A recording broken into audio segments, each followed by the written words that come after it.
Videos చేస్తున్న gap వచ్చింది, ఏమనుకోకండి. రెసిపీలోకి వచ్చేద్దాము.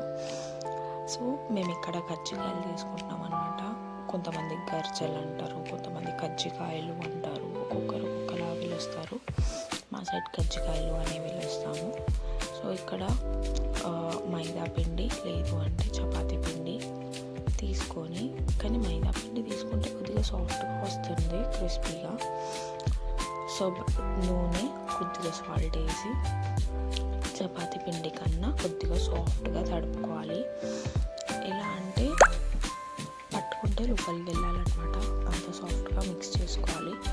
సో మనం మిక్సింగ్లోనే అంతా ఉంది, జాగ్రత్తగా మిక్స్ చేసుకోవాలి. సో ఇక్కడ నేను బెల్లంతో చూపిస్తా, ఇంకా చక్కెరతో ఎలా చేసుకుంటారో చూపిస్తా, 2 రకాలు ఎలా చేస్తారో చూపిస్తా. సో మీకు ఎలా నచ్చితే అలా చేసుకోండి.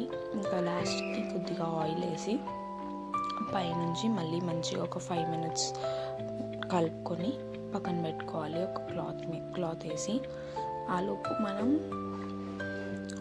మిక్చర్ని ప్రిపేర్ చేసుకుందాం.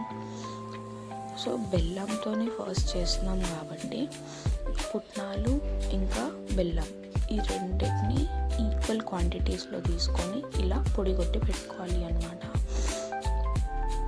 ముందుగా చూడండి అసలు ఎంత సాఫ్ట్గా ఫైన్గా ఉందో, మధ్యలో ఎలాంటి గడ్డలు ఉండొద్దు అనమాట. బెల్లము మనం ముందే చూసుకొని మిక్సీ పట్టుకోవాలి.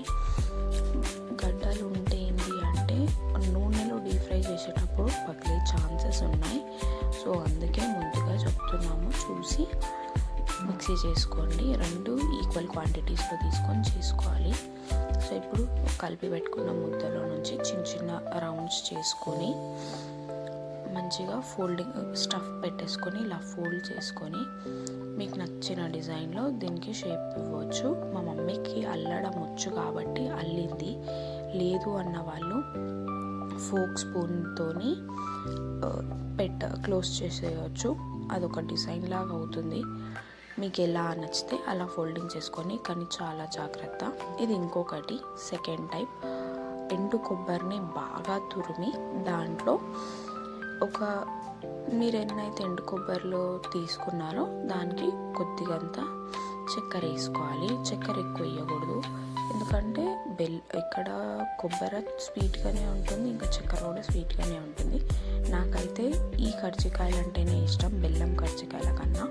ఇది చాలా టేస్టీగా ఉంటుంది. మీకు ఏ టైప్ ఆఫ్ కర్జికాయలు ఇష్టమో కమెంట్ చేసి చెప్పండి.